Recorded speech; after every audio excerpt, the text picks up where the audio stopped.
வணக்கம் நண்பர்களே, இன்னைக்கு நம்ம வீடியோல பார்க்க போறது ஒரு அதிசயமான கடல்வாழ் உயிரினமான ஆமையை பற்றி தான்.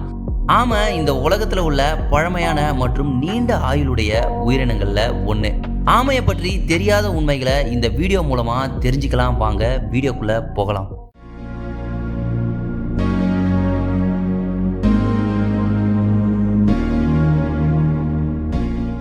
ஆமை புகுந்த வீடு விளங்காதுன்னு சொல்லி நாம நிறைய கேள்விப்பட்டிருப்போம். ஆனா அதுக்கு உண்மையான அர்த்தம் அது கிடையாது. ஒரு வீட்டுக்குள்ள ஆமை நுழையிறது கூட கவனிக்காம சோம்பேறித்தனமா இருந்தா அந்த வீடு எப்படி உருப்படுன்ற கேள்விக்கே இந்த பழமொழியோட அர்த்தம். ஸோ ஆமை மேல எந்த தப்புமே கிடையாது.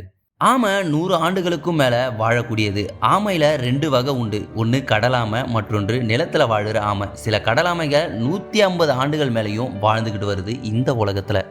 ஆமை ரொம்ப பழமையான உயிரினம். 200 மில்லியன் ஆண்டுகளாகவே பூமியில் வாழ்ந்துக்கிட்டு வருது. இது டைனோசர்களுக்கு முன்னாடியே தோன்றிய உயிரினமாக இருக்குது இந்த உலகத்தில்.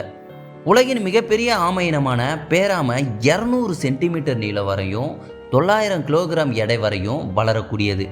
ஆமையை எதிரிகளிடமிருந்து பாதுகாக்கிறது மேலே இருக்கிற ஓடு தான். ஆமைகளோட ஓடு மேலோடு கீழோடுன்னு 2 பாகங்களாக இருக்குது. எலும்பு பொருட்களால் ஆன இந்த ஓடு ஆமையோட உடலோட பக்கவாட்டில் இணைந்திருக்கு. இது உடலோட ஒட்டியுள்ளதால் எந்த உயிரினமும் ஆமையை எளிதாக தாக்க முடியாது. ஆமைங்க பெரும்பாலும் நீருக்கடியிலே இருந்தாலும் மூச்சு விடணும்னா தண்ணிக்கு மேலே அப்பப்போ வந்து போகணும். ஒரு ஆமையால் 1 நிமிஷம் முதல் 1 மணி நேரம் வரை மட்டுமே நீருக்கடியில் இருக்க முடியும். சில வகை ஆமைங்க வாழ்நாள் முழுவதும் தரையிலேயே வாழ்ந்துக்கிட்டு வருது. மேலும் சில ஆமை இனங்களில் அதோட குளோக்கான்னு சொல்லப்படுற பின்துளையில் உள்ள பாப்லே என்னும் உறுப்பால் நீருக்கடியில் இருக்கிற ஆமைங்க ஆக்சிஜனை எடுத்துக்கொள்ளுது. ஆமைங்க மற்ற உயிரினங்கள் போல முட்டையிட்டு குஞ்சு பொரிக்குது. இதோட முட்டை ரொம்ப சாஃப்டாகவே இருக்கும்.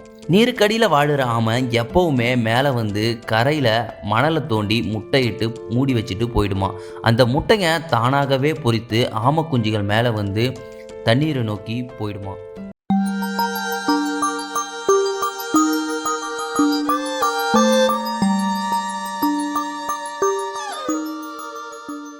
தாயாமைகள் எப்போதுமே அதோட குஞ்சுகளை பராமரிக்கிறது கிடையாது.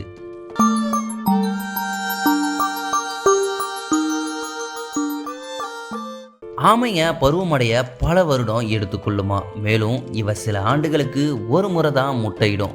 ஆமைங்க வருஷம் வருஷம் முட்டையிடாது. சில ஆமை இனங்களில் சுற்றுச்சூழல் வெப்பம் முட்டையில் இருக்கும் கருவின் பாலினத்தை முடிவு செய்யுது.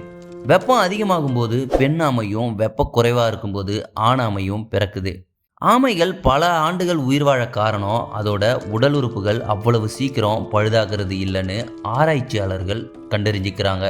100 வருடம் உயிர் வாழுற ஆமைகளோட ஈரல், நுரையீரல், சிறுநீரகம் போன்றவற்றைய ஆராய்ஞ்சதுல அது இளம் ஆமைகளோட உறுப்பை போலவே இருந்திருக்கு. அதனால மரபணு ஆராய்ச்சியாளர்கள் அதோட நீண்ட வாழ்நாளை பற்றி தெரிந்து கொள்ள அதோட மரபணுகளை ஆராய்ச்சி செஞ்சுட்டு வந்துகிட்டு இருக்காங்க.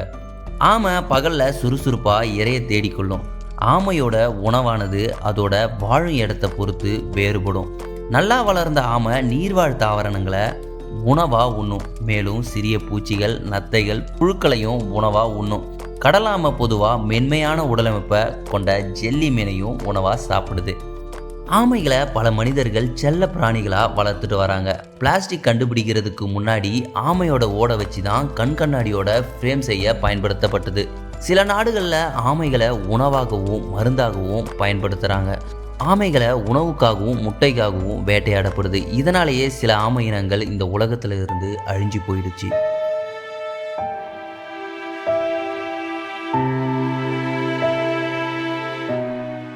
இதோட வீடியோ முடிஞ்சிச்சு நண்பர்களே. இந்த வீடியோ பிடிச்சிருந்தா லைக் பண்ணிவிட்டு கமெண்ட் பண்ணுங்கள், ஷேர் பண்ணுங்கள்.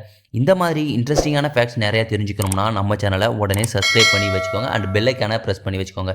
மீண்டும் நம்ம இன்னொரு வீடியோவில் வந்து சந்திக்கலாம். பாய்.